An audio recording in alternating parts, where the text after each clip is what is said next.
having that romance subplot while you're on planet Witcher 2. It's V'ger Please, a heinous trip at Warp 5. My name is Joseph. And I'm a strip mining lizard, Peter.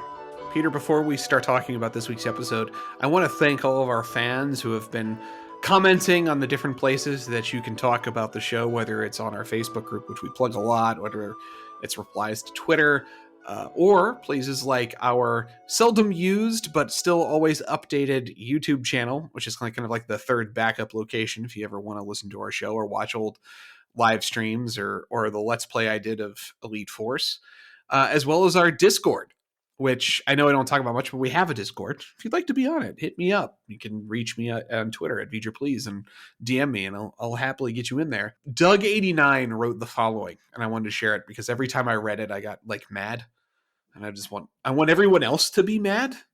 So here you go. I was thinking about Icheb the other day.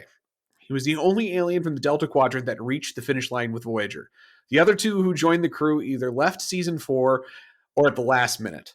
7 years of chances to recruit locals to Earth, and only one person reached Earth. How historic would that be, being the only person from so far away to visit and make their home in the Alpha Quadrant? The very first. Voyager would be in the history books, probably taught in schools. I bet you there's a Wikipedia equivalent that documents every fact about Voyager with its own pages for each M. He even went on to enroll in Starfleet Academy, became a Starfleet officer. And this extremely special individual, what is his end? Federation citizens abducted him and butchered him while alive and awake so they can make money off of his parts. You think they're teaching that shit to kids? Like, make money in the post scarcity. Yeah, fuck no Picard, by the way. I want to talk, that's coming in from our listeners. I want to talk about some non-listeners. I want to talk some non-fans. I want to talk about our wives. Yes, okay. I have yet, and we're going into episode 9, which how does the time fly? How are we already 9 episodes in? It's April 7th, 2022. We are already 9 fucking episodes in. How many are there for season 126 again? Yeah, it's a full order. I mean, we're almost halfway through the first season. There's only 4 of them. Time's flying. I've yet to be able to get my wife to sit down and actually watch an episode with us. And it's not like I'm twisting her arm. It's not like I'm even asking her, but I'll be just like, hey, you want to chill out on the couch or whatever? No. Like, there was at least a willingness with Voyager, specifically around Jerry Ryan, for my wife to sit down and give a shit. And that's because she liked Jerry Ryan from whatever. Boston Public. That's what it was. Yeah. And she'd sit there and she'd watch stuff and occasionally have some input on things. But there is zero traction whatsoever for Enterprise with her. What are your experiences with Stevie? Stevie was very interested to begin with and watched the premiere and really liked it. I think I talked about quite extensively that she was like very interested. I think she's warmer to it overall than Voyager, but I don't think it's necessarily grabbed her either, if that makes sense. She started out kind of high and it's kind of drifted a little bit. It's interesting. And I did a poll a couple days ago on the trauma support group, because when we started with Voyager, a lot of people came to the podcast because they were already fans of Voyager. And people who didn't like Voyager, why would you seek out a podcast specifically about Voyager? Right? Sure. Yeah. So we had this built-in audience appreciation. When we made the decision to go in Enterprise, you and I did it because we were afraid that Deep Space Nine was going to be too good and that might limit our comedic potential. There were certainly some people who were not thrilled to hear that we were going to be moving into Enterprise, myself chiefly among them. Also, in fairness, we were trying not to bite off another 7 seasons. It took us 4 years to get through Voyager. We wanted to make sure we could commit to finishing the next thing that we decided to do. Also a fair point, but I was very surprised to see some of the results in the poll, and it was just basically trying to get. We had a few specific people in the group that were very anti Enterprise and sentiment, and surprisingly, with only I think 2 or 1 exceptions, everybody has gone with either yes, I'm warming up a little, or yes, I'm warming up a lot. Or it was already a fan. Yeah, I'm not counting those. Again, it was the preset haters that I was interested in. So, the reason I'm bringing up the wives is they're just not Star Trek fans at all, really, versus Star Trek fans who did not have an interest in Enterprise beforehand, and a willingness within the Star Trek fans to buy in on the show, whereas my wife, who is not a Trek fan, just couldn't give a single shit about anything going on at TV, short of Jolene Blaylock's nipples in that first episode. I mean, that was fascinating from a number of different perspectives. I think that the show, you said it early. I can't remember if it was the premiere or maybe it was one of the episodes after, but you said the show just does not feel like Star Trek the same way other Berman era shows have felt. There's something very different about it. It's not like alien to the previous experiences, but the vibe is different. And I feel like if the vibe being different is a turnoff, that probably just blocks people out of really even being interested, Mm-hmm. You look at the military style jumpsuits, you look at the analog controls, you look at the high definition picture, you just are like, I don't know what this is. It's not what I'm used to. And you don't give it a chance. And I think that's really the story of Enterprise overall. Now that we're kind of on the topic, 9 episodes in, 8 really, if you're counting the premiere as just 1 and 2. What do you think so far? I agree with your frequent assessment, and that is the bad does not get anywhere near the depths that Voyager was able to achieve. Right. And we can sit here and I don't know if we're going to do it. Maybe it'll be a season 1 rip conversation topic as to why that is exactly. Is it a better cast? Is it better writing? I personally, at this point, feel that maybe there were some heavy studio notes that came down in the wake of Voyager that said, hey, this shit does not fly. Please do not do this anymore. Maybe somewhere in the executive production team, someone was paying attention at conventions or taking fan input and was like, man, these are the traits that really made Voyager episodes suck so hard. And we're just going to avoid that completely. But, it's given me what I want, and that is continuity. Decisions matter. And even though where ultimately all this is going to end up, it's still fun for them to be able to do stuff like, oh, this is why the away team should check in every 15 minutes. This is why the away team should check for alien vessels. Like that building of procedure, that building the real operational foundation of Starfleet, I take enjoyment from. And it's the same stuff we said about Voyager. Like any little throwaway piece of dialogue about Tuvok's past or anything that you can just take out of an episode and be like, well, my headcanon's that's much bigger for the event. Like that is what Enterprise is full of. Everything ultimately will matter one way or another. And I think the writing team's been doing a great job of sprinkling a lot of little, I don't know if I want to call them Easter eggs, but like headcanon candy bits, headcanon candy corns, little tidbits, little treats, little Timbits for the fans. Yeah, we have Canadian fans, little Timbits. What little Timbit did we consume this week, Peter? Season 1, episode 9, Civilization. This is the classic we went down to the Ren Fair planet episode. Star Trek can't help itself but to have certain amounts of these within the run of any series. Cloak's very popular on this planet. Like I said, this is Planet Witcher 2. Like, Cloaks everywhere. That or this is Planet Elder Scrolls Morrowind, specifically. I am going to call this Planet Olive Garden. For the architectural sort of, okay. The architectural aesthetics combined with the amount of fake foliage hanging off the fucking stucco walls. Were you expecting someone to come in with never-ending breadsticks? That would have been a real treat. What if they went to a planet that was basically just a giant Olive Garden? That would be amazing. That's an episode of the Orville waiting to fucking happen. That's some real Rick and Morty. What's it? Blitz and Chits. Blitz and Chits, where they get the Planet Dave Busters. Yeah. I love it. They need to do this. Planet Olive Garden. The problem of the week is they've run out of fettuccine Alfredo. Only the Enterprise can help them.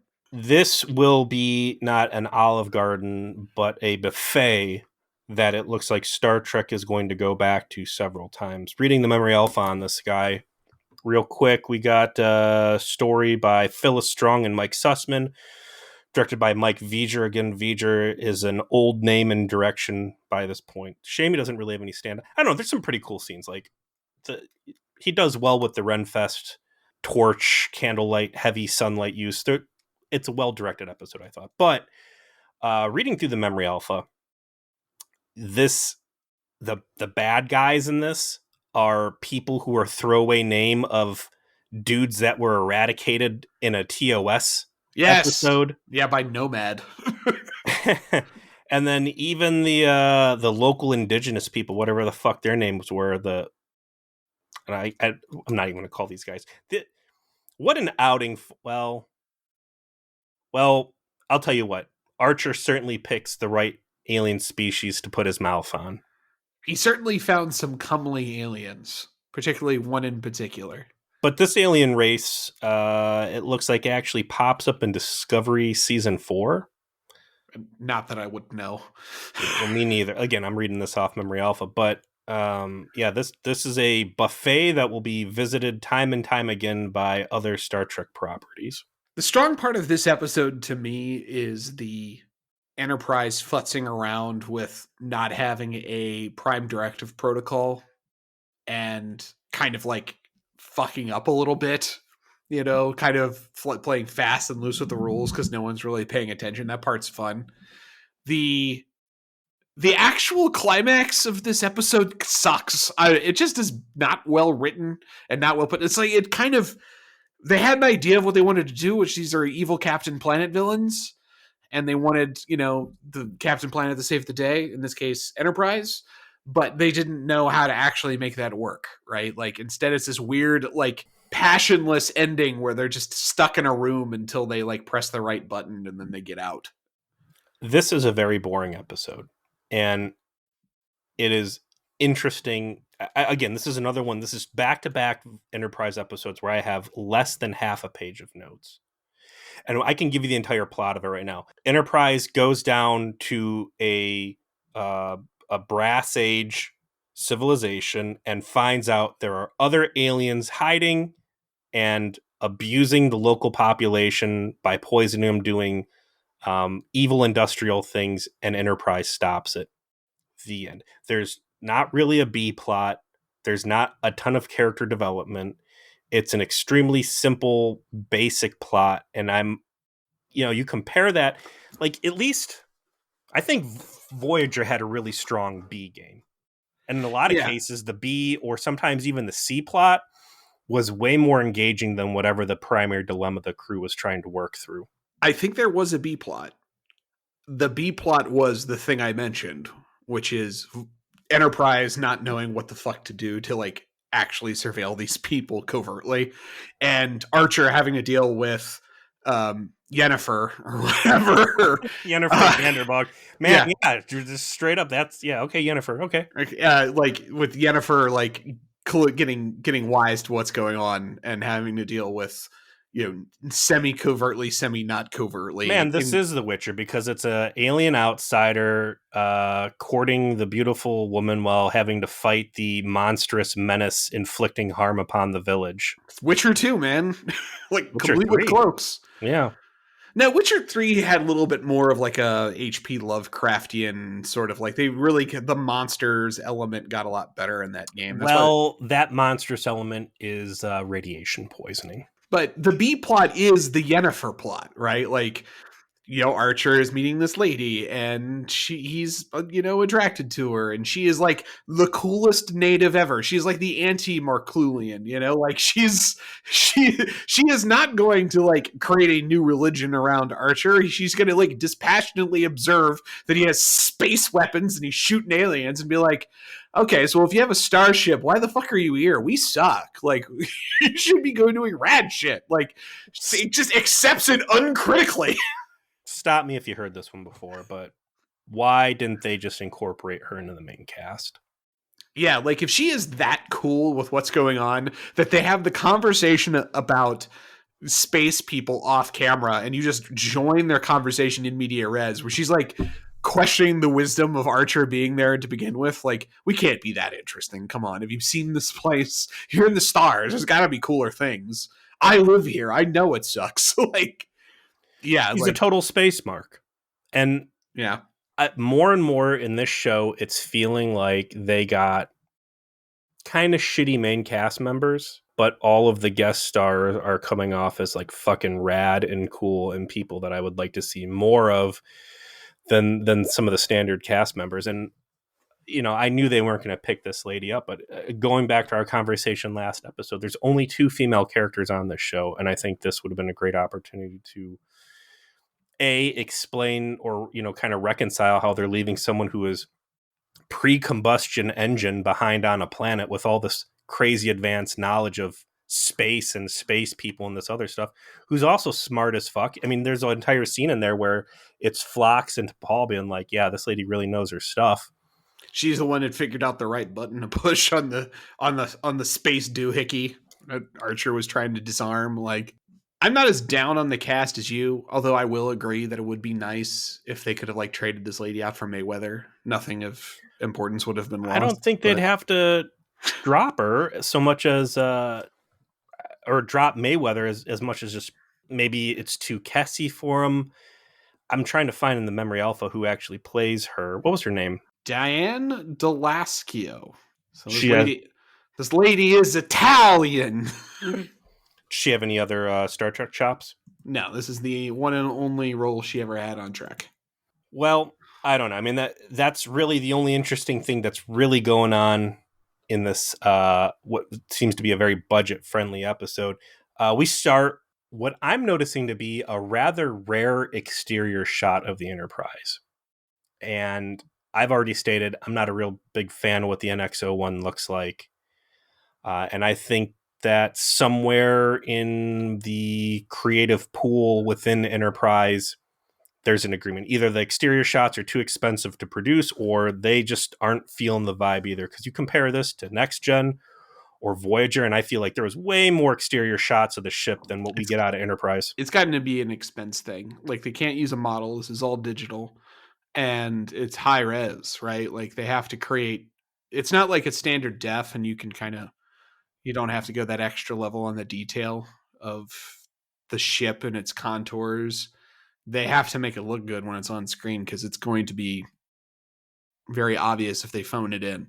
So they have to be judicious in their use of effects because of the additional Yeah, but expense. once you already have the model rendered, I mean, and it's in space, you're not showing it over it doesn't have to show over the planet. Again, you compare this to Voyager, and I think there was way more lingering shots on Voyager's it's exterior. still 2001 too. Like just because the model's rendered doesn't actually like it's still a lot to actually do the shot. It's not like today. It's not like 20 years later. We're like, okay, the hard part's over. Now you just got to position the asset and just fly it and put a sound effect in. You're good. I think the Annex one looks good, so I'm probably making an excuse. They have their bridge meeting, right? And I guess this is the first time I've realized that their little conference room area isn't actually a dedicated room. It looks like it's a alcove to the rear of the bridge. Correct. It's just a little table they stand around in the back of the bridge.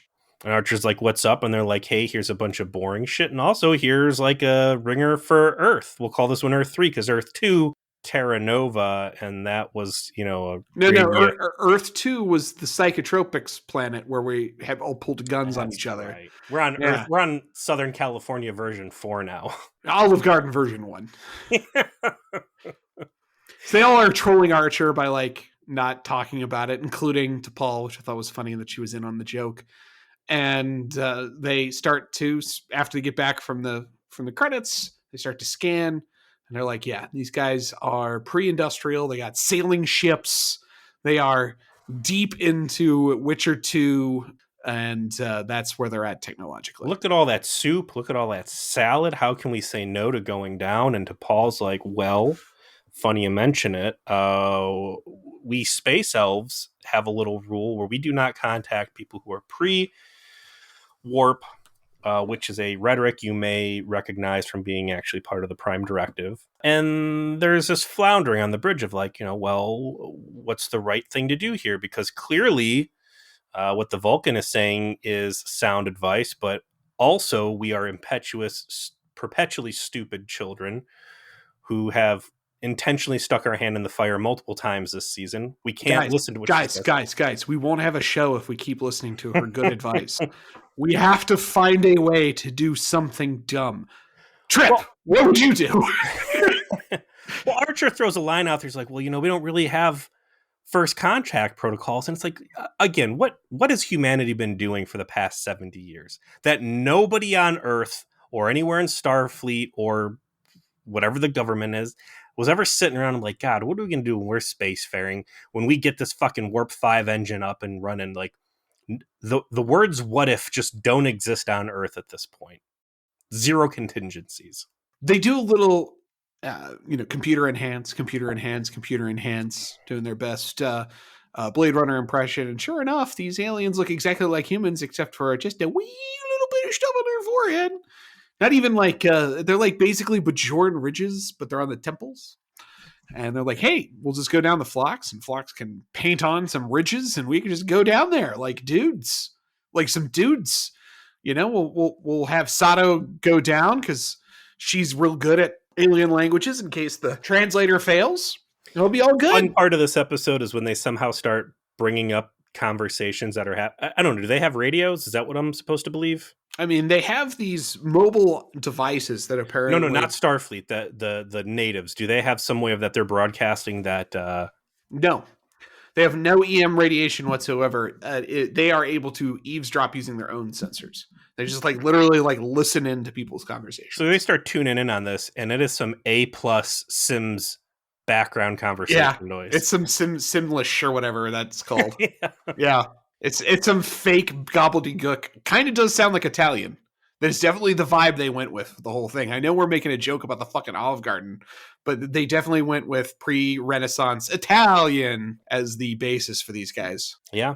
Right down to the apothecary. Yeah, if John Rhys Davies walked in, he'd fit right in. I'm just saying. With his Katharina. Yeah, Katharina. Right. Oh, boy. So they are getting ready just to send Hoshi down there by herself. And then they come up with a little scanny information that says, oh no, guys, we've got a problem. There's a fucking antimatter reactor down there.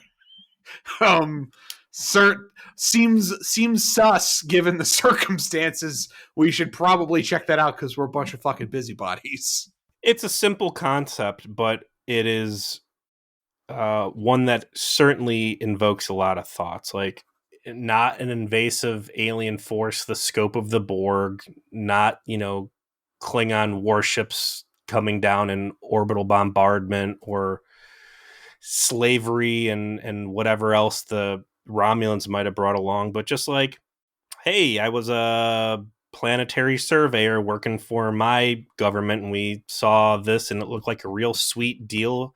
A bunch of dummies living a good life on a clean planet. We can go down there and basically strip mine this thing out of the basement like a young adult novel, right? You could choose your own adventure down there. And so what if we poison everybody? But again, if aliens are real, the super slim chance that any interaction Earth is going to have with them is going to be good. Because you're either going to get resource stripped by the Combine, like Half-Life 2, or just 5 dudes down there setting up mining equipment and leaking oil all up in your water supply, giving everybody cancer. I mean, we're fast forwarding a bit, but apparently the solution at the end is that they let the Vulcans know of these guys need someone to come by every once in a while and check to make sure no one's picking on them. I know you're not willing to do that for your own monastery that's also housing super sensitive long distance spy equipment that's being frequently raided. But if you could do that for these guys, that would be really swell.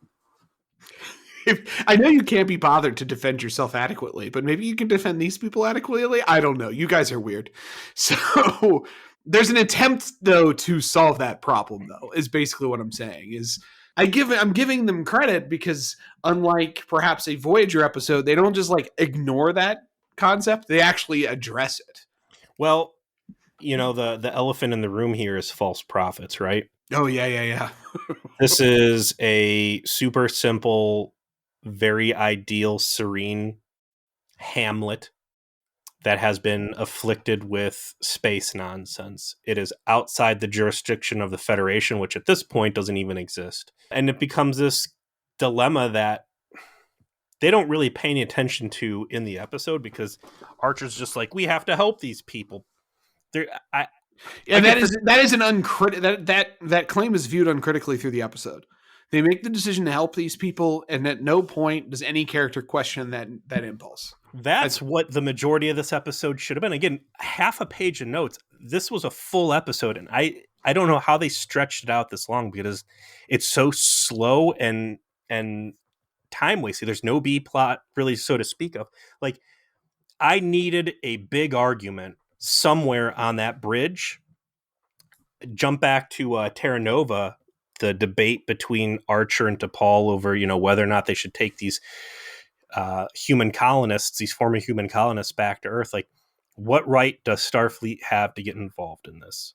Yeah, like why are you doing this?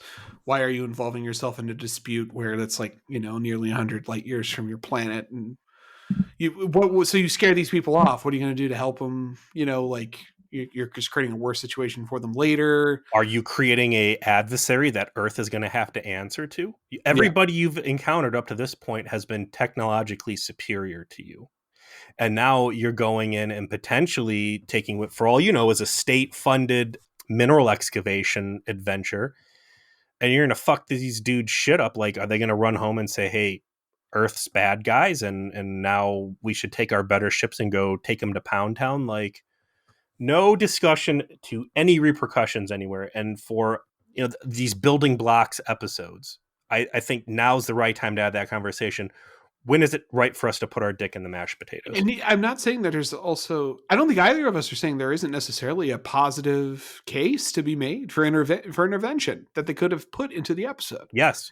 I am here for the defense that Archer would give for intervention. Like, listen, I know that this is not, directly our business. I know it doesn't affect Earth, but we learned through how you, the Vulcans, came and helped us uplift ourselves beyond what we were, that we have a bigger responsibility to the galaxy to defend people who can't defend themselves. Like something like that, especially if you could bring T'Pol, like in this theoretical where I would assume T'Pol is making the counter argument, right? Making the logical counter argument. You shouldn't involve yourself, to say, well, you know what? You didn't have to help us. You didn't have to help post-nuclear war Earth get their fucking shit together and make it so that we could become the thriving, spacefaring, technologically adept civilization that we've become today. But you did. And you know what? I know I can't help uplift these people that are not ready for that, but I can make sure someone else isn't taking advantage of them. That's the least I can do. That too. Is you did not come down here and financially or resourcively abuse us, and that's what's happening here. We are watching a crime. Again, we keep going back to Voyager. It's because this is the predecessor. That was the predecessor, and it's been. I think it's deserved to go back to it because it is the immediate predecessor show, and has had heavy effects on this show. Right there at the end of Voyager, the first entry into the stupid Chakotay 7 of 9. No, it wasn't the first one. The first one was her having the holographic simulation. Correct. You're talking about the finale then. No, what's the goddamn one where she trips over the tree root? And yeah. The last bad flute goodbye. Yeah. So there's a big section of the planet that the native race cannot access because they were bad. The technologically dominant native race was abusing the inferior race, and some fucking progenitor race came by and was like, hey, fuck you, you're picking on them, I'm gonna put a shield over them so you can't fuck with them anymore, and you deserve the shame, and we're gonna come back and deal with you guys. Like, hey, what's that flying block?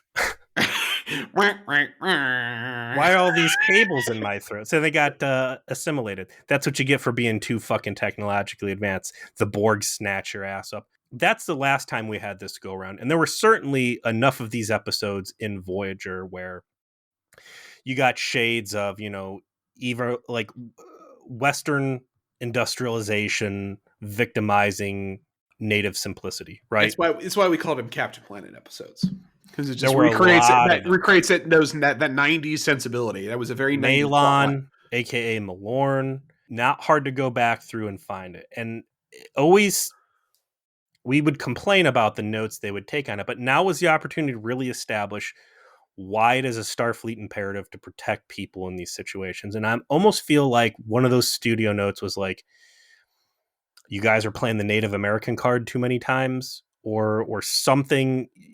Maybe you're too preachy. I don't know what, but avoid it, because there is, again, no discussion to any of this at all, and it sticks out like a sore thumb. Because here's the place to have it. And I don't know. I feel like they slapped the button too many times in Voyager, and we're told, no, you don't get to use this anymore. So, as you mentioned, the plot is very simple. They beam down. It's Hoshi and T'Pol together, and then Trip and Archer together. T'Pol and Hoshi notice some radiation diseased people, and Trip and Archer find a curio shop that has the signature. Trip uses his lockpick skill, and Yeah, like what? he's got a lockpick, like a physical He's got a lockpick. fucking like a sonic screwdriver. Is that what it's from? He's got something with a green light. He's like, oh, I'm gonna bypass this. Like, why does a fucking Starfleet engineer know anything about tumbler locks? What a Tom Paris moment! Like, I'm actually Earth's foremost authority on. He just went through Whiterun and he just leveled it up, you know. And like all the doodads, you're gonna sit there and actually try and pick a lock. You're blown over an important part here. We call pointy ear people out in space elves. T'Pol with her fucking Renfest outfit on is the most space of space elves. Yeah. She is an amazing space elf. Like, she does actually look very elfin in the hair and all of that. It's get her in Lord of the Rings. Or you know what? She could have been Gladriel's handmaiden number 2. Fuck yeah, man. Like, when she comes back up to the ship, if she was like, you know what, I'm gonna hang out in this cloak with this hair down thing after all, like, fuck yeah, man, do it. I did like after Yennefer like comes in on all of them breaking in, and she just fucking tases her. And they're like, all right, now we gotta do something with her. What are we gonna do? And they just like find where she lives. They don't explain how they know. She's got state ID. They listen. Yeah. She's like, show me your papers.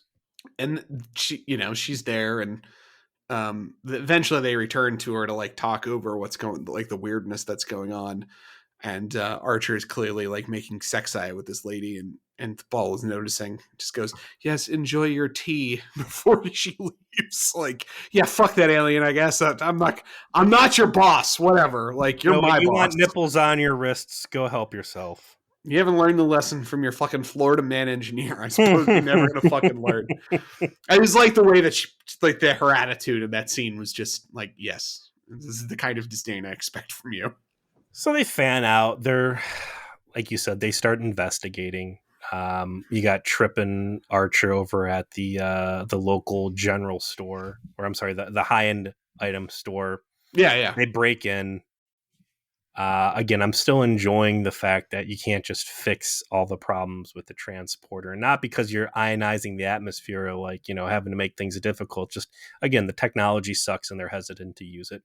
I like that it's not even a force field that keeps them at bay from getting into the basement. It's a magnetic lock or a magnetic field. Just super basic shit that like come on, you guys can overcome. Nope, you can't. 24th century Starfleet would laugh at these problems, but that's what makes it more interesting. Like, I think actually the best conceit they've come up with for the show is that the transporter is an unreliable piece of technology that no one trusts. That has actually been the coolest piece of texture to the show so far, because it does make everything feel more analog and grounded and real just by taking away magic transportation stuff. And it's funny because the transporter was born in original series as a way to cut costs and prevent them from having to show shuttlecraft landing on surface and all that other stuff, right? So something that was born in original series as a cost-cutting measure, being a focal point of the predecessor show as basically the forbidden fruit. It's great. the dude at the MacGuffin's down in the basement. We can't get to it. And in fact, not only can we not get past the store, we can't even scan what's below here. There is a technological superiority at play here, and we do not know what we're going to do. They eventually get some data as a consequence of Yennefer's prior investigation, which is, of course, where you get the bit about like how like she's kind of on it when it comes to being very sophisticated as a mind. And that's when Phlox is able to say, yeah, they're straight putting fucking industrial motor oil into the water. These guys are super villainous. Like, this is not okay. As you pointed out, like, she confronts them because she's already doing her own investigation, and she like sneaks up on them with the fucking hand crossbow, and then That only does like 1d4 damage. That was not going to waste one of them. I'm guessing the phase pistol does a little bit more. And as you said, they take her back to her house or whatever, and she's like, "What did you do to me?" Nothing. You just passed out. I can only imagine that the phase pistol Mark One was a crude instrument, and whatever niceties and conveniences that the Enterprise D was playing with there, probably not present. That thing had to feel like getting a chair busted over your head. Yeah, like, it only has stun and kill. That means stun is stun. That means like, stun is like a couple notches down probably from kill. Yeah, like stunned by your lack of consciousness. Yeah, it actually feels like Bane gave me a backbreaker, so I don't buy you didn't do anything to me. She is almost too cool to the point where I have to wonder if there's like some character flaws here. Oh, she's absolutely too cool. Like, I kind of, from a comedy like storytelling standpoint, I like that they cut from you're about to get the download that aliens are real direct to her like lecturing Archer, like, what the fuck are you doing here? Like that's funny. But yeah, they went a little too far with her being 100% down with what was happening. They needed to give her a little bit of hesitancy, and there was just none throughout the entire episode. And again, that's not like I can say like, well, you know, they didn't really have time to flesh that out. This episode was nothing but time. It moved so slow. I had time for Archer to do the my translator isn't working, so I'm gonna start making out with you to cover for the fact that I can't talk to you right now. Scene. They go back to the curio shop during the day to try and figure out what's going on. Trip and Archer scan the guy who owns the shop. They find out that his DNA is radically different, and they drop the masquerade. That's for like 6 of you. Mm-hmm. And they're like, "Hey, what's up? You're an alien. We're an alien. What the fuck's going on here?" Oh, well, you know, I'm here doing business. Yes, I'm just a humble cheese farmer. I've come to live on this planet. I've got a little machine in my basement. There's a machine in my basement for replicating stuff, which again, shades of false prophets, right?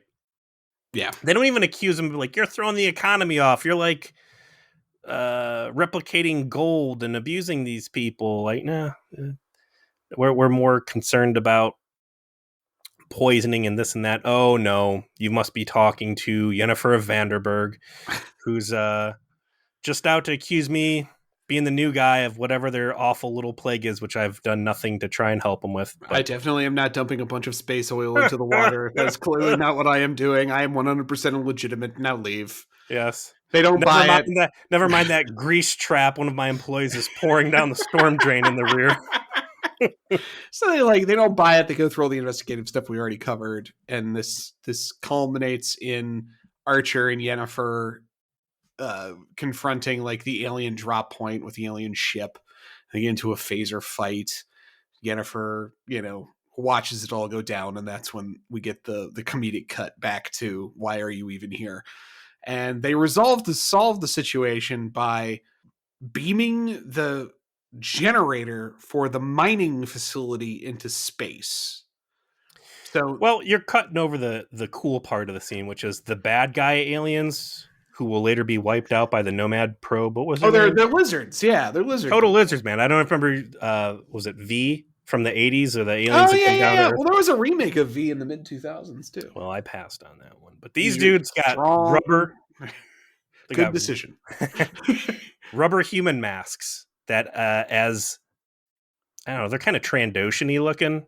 So yeah, they are like Trandoshan-y, but not like too Trandoshan-y. I love the low production value of this. we'll find out that there's take the Vulcan secret listening outpost and how it was just this massive bat cave of like crazy shit going on, computers and whatnot that just seemed impossibly big. The mine that these guys are operating is like twice that size. And for all that work and all that equipment, whatever they're actually extracting from the soil is transported out by a dude in 2 wooden boxes on a fucking wheelbarrow, which is then carted out to the middle of the woods where it is fire in the sky. And by the way, this alien race has transporters. And so Yeah. they got to send a fucking shuttle pod down to hit it with like the green ooh ray and levitate it up into the cargo hold while it's blowing this. Not even, it's again comically, it's not blowing this lady's mind. But then there's a little energy pistol shootout. It mildly surprises her. Yeah, She's like, she's like, that's interesting. huh. Yeah. Like, Yeah. oh gosh, they're building a Dunkin' Donuts here. I didn't know that. Wow. that's exactly the attitude she has. Who'd have thunk it? But yeah, Archer takes this dude out in the fight, rips his face, but it's a fake face. Aw. Do they even have a chance to really like interrogate the dude? Like, what happens? No, they just skip all that. They cut back. That guy clearly comes back to haunt. Like, not even transporting him up to the ship as a prisoner. Like, the guy comes back to haunt him and like shoot at him a bunch. So Yennefer and Archer go to try and solve the problem, and Enterprise gets into their 18th fucking fight that they shouldn't be in because they have weapons that suck.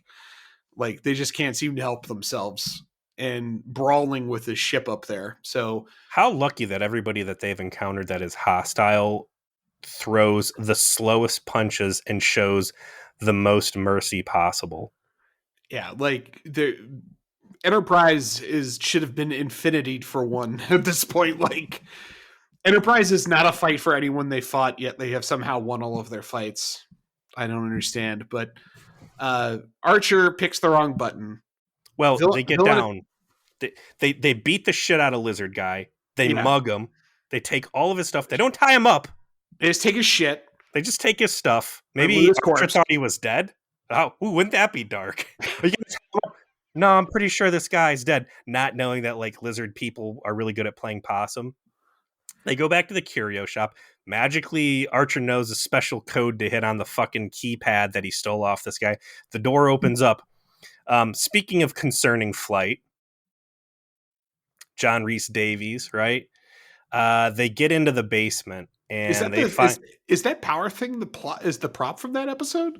The antimatter reactor in this episode is straight up the main computer processor from fucking Voyager. Oh my god, yes, you're right. I see that now in the memory alpha. Holy shit, it's the same fucking prop. I knew that there were like shades of concerning flight, false prophets. Oh my god, it's come full circle. Yes. So they get in there, and again, the low stakes antics that start from here. Yeah, so there's a space fight you never see. I don't know how to put it. Like, I guess there's one shot where they shoot shitty torpedoes at the alien ship, but that's it. You don't see any counter fire from the alien ship. They never show it doing anything. It's just Enterprise getting rocked and a lot of bing, bing, holy shit, we're getting fucked up. Like, a lot of that. And bad guy calls in. He's like, hey, I see you humans are like really technologically inferior. And much like my Malon predecessors, I'm going to throw you a bone here and say, just chill out before I have to fuck you up real bad. Can you guys just please chill out and go away? We were here first. And instead, no, we can't do that because, well, I think like the alien guy does like say that Archer's dead. So that kind of incentivizes them to stick around because it's not like they're like, hey, take your captain, get out of here. They're actually like making it a thing at that point. So there's a little bit of an issue. Throwing a throwaway scene between Trip and... God, actually, I want to talk about that. That was so fucking stupid. Like, are you seriously having the insubordination fight again?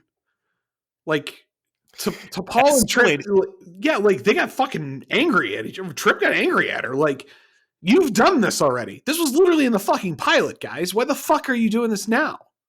Bad guy goes, get out of here. And then T'Pol goes, all right, get ready to break orbit. And then Trip goes, the fuck we are leaving the captain below on there. And then he calls engineering to his direct subordinates and says, get ready to sabotage the propulsion system. So we have to stay here. And then she snaps back. I didn't say we were actually leaving. I'm going to fake these guys out. Again, tons of episode real estate here to free up to have like real important scenes. And I think this would have been one of them. Some sort of follow up where she fucking puts a knife to his neck in some dark part of the ship and says, you ever fucking commit insubordination to me again, and that's going to be the end of you, Florida man. Like, you have already pulled this shit. And also we have established per just last week they had the like heart to heart Andorian incident, like the one thing T'Pol does not play games with is accusations of insubordination, which would make me think that she's got a real stick up her ass when her subordinates try to conduct a mutiny. So that was a huge miss on this episode that they just swept this one under the carpet. Yeah, it was so off-putting because it's the argument from the pilot.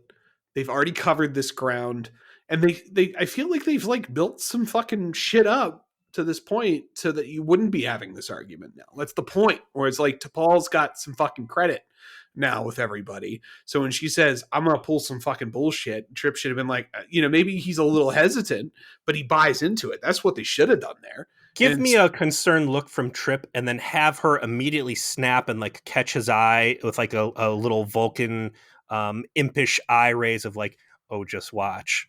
Yeah, and like have him vibe for just a second, like show me that. Instead, they just have him blow up on her, and it's stupid, and nothing comes from it, but it's like off-putting. But down in the surface, you've got the reactor room, which Archer has pushed after a little debate. Do I hit the yellow button or the blue button? He hits the blue button. It seals the door. Bad guy just so happens to be there on the other side of the window and says, well, I got you now. I got you, but I don't know how to open my own doors, nor does our transporter work here, or other, plot inconsistencies. Hey. Meanwhile, he's already told them that they're dead. Right. Up on the ship. But he goes, I'm evil, though. Look at me steepling my fingers. If you open the door, everything will be fine, and you as the audience know that this evil lizard's going to kill him because he already said he was going to kill him. And before you could even give a shit about that, I don't know what happens. He pushes another button, and this time it's the right button, and the doors open up, and the field drops, and they run out, and they go, okay, now's your chance. And then we go to the B'Elanna Torres playbook of, do we care about first contact? No. We engage in a super low energy phase pistol fight out in front of all the mundanes, where it's Yennefer and Archer hunkered down behind a fountain, and all the lizard people just popping off shots with phaser fire all over the place. Fortunately, though, they are gathered around an explosive barrel. And he shoots the explosive barrel. We shoot the explosive barrel after the most like low, like real calm gunfight dialogue I've ever seen. Where Yennefer is like, hey, we're near my shop and there's a barrel over there that blah, blah, blah, blah, blah. And Archer's like, oh, huh. No phaser fire during any of that. This is a real F-, even for for German era gunfights. Yeah, so he blows up the explosive barrel and just goes, I've won now, you have to leave. And he's like, all right. And he's transport away. He comes over and says, you guys need to get the fuck out of here. Meanwhile, I can't. Before he lets him go, up on the ship, they beam. They see that their torpedoes don't work against this other ship, and they're fucked. And the T'Pol's like, well, if they want this reactor so bad, and I was like, oh damn, are they about to fucking like beam a nuke up on this enemy ship and like give them all cancer or like blow them up? Like this piece of news. No, it's like the classic drop a mine near the enemy vessel and then shoot the mine and blow it up. Like right after the double axe handle that Kirk busts out, this is like the number 2 most popular thing to do in a Starfleet fight. It's just Starfleet training, like at the academy is like personal combat, the double axe handle. like the secret technique of Tomorrow, Federation. we're going to learn about putting something explosive next to the person you're trying to fight and shooting that instead of them. You know how naval mines were a thing 600 years ago? Now they're a thing in space. Archer shoots the explosive barrel that doesn't kill any bystanders, luckily, or start a fire that burns the town down, or even kill the guys he's shooting at. And it's definitely a terribly composited in effect. And obviously. But he goes over and goes, all right, I win and you lose. Get out of here, guys. And they're like, okay. And then Archer's like, here's all of your guns back. get your shit out of and here. They're like, too. Thank you for our guns back. It sucks we lost. Beam out. What? They deserve to get fucking killed by the Nomad Probe. What fucking dummies. The last scene is Archer having a conversation with Yennefer to be like, all right, you're really rad. You're a cool chick. Here's the medicine that everyone's going to have to take to get over all the space oil. The Paul's people are going to check on you. And it's really up to you, but you should probably not tell people that, all of this happened. Like, I don't know what else to tell you, lady. Like, you're cool, but like, I don't know what else to do. And she's complete right. Fucking snore of a final scene. Well, I mean, he gets a little tongue. He's a little goodbye. Does he? I was so fucking bored with it, I didn't even notice. So, yeah, this is. I like the coloring in and the lines of like them kind of fucking around with the Prime Directive, but other than that, like you said, it's boring, and it's boring primarily because the ending is just a wet fart. It goes nowhere. Still not worse than some of the bad episodes out of Voyager, and prior to this, I would say the next worst, or that this would be the second place worst episode of this to not Terra Nova, was before Terra Nova. Unexpected. So Unexpected is the worst episode of this season, followed by Civilization. And Civilization still not like wretchedly evil. Like, I enjoyed Planet Olive Witcher Garden. 2. Yeah, Planet Witcher 2 was good. I thought that the Fellowship of the Ring outfits were great. All looked amazing, and the guest talent was good. But it's just it's fun to make fun of because it is like so low energy. Like, it's just some kind of weird how this came out, and they're like, yes, print it. There was even notes in Memory Alpha that there was supposed to be more action combat, and basically Scott Bakula is like, nah. No. I mean, they had plenty of like punches of him like beating the fucking alien unconscious in the wheelbarrow scene. Why is it always Scott Bakula getting in fist fights? Why are they not giving Tripp or Mayweather or Dom? Like, I'm not buying Scott Bakula as a fucking action hero. And is that what's happening? Is like the show is trying to make him the action hero? He's the primary character. He's never trying to make him the main character.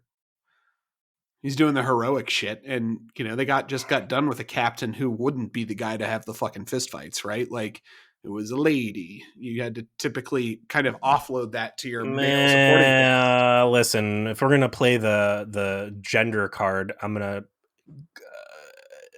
vigorously point to B'Elanna Torres, who that's something important I want to talk about. I mean, I'm not saying that they didn't have their female characters in Voyager occasionally have action lead episodes like Microcosm or like B'Elanna's sweaty adventures on the Malon starship in season 5 or whatever. She got her ass kicked a lot, and she got in a lot of fights. She got bit. But like when you're talking about the long, fucking fight scene sequences, those are almost always dudes that are doing that, because that's what the star performers are. That's what the star performers are. Right in the fucking blood plague or blood fever, and I mean, again, B'Elanna Torres fighting that fucking but they're like, it's very rare when they do it with the ladies. It is like, we remember it because it happened like 6 times over the course of the entire run of the fucking show. I don't know. Usually Tuvok or Chakotay or whatever. It seems like they're trying to make Archer this action hero, and I don't care about it. And you've got plenty of other people that could be sharing the fist fights. Instead, like, every episode is him rocking some sort of a black eye or a split lip and trying to maybe. We got something important to talk about here on the topic of assault and battery. I know we are in the past. I know we're predating original series, and that technology is limited. The fucking transporters don't even work that great. Where the fuck are the space pipes? They haven't unlocked it.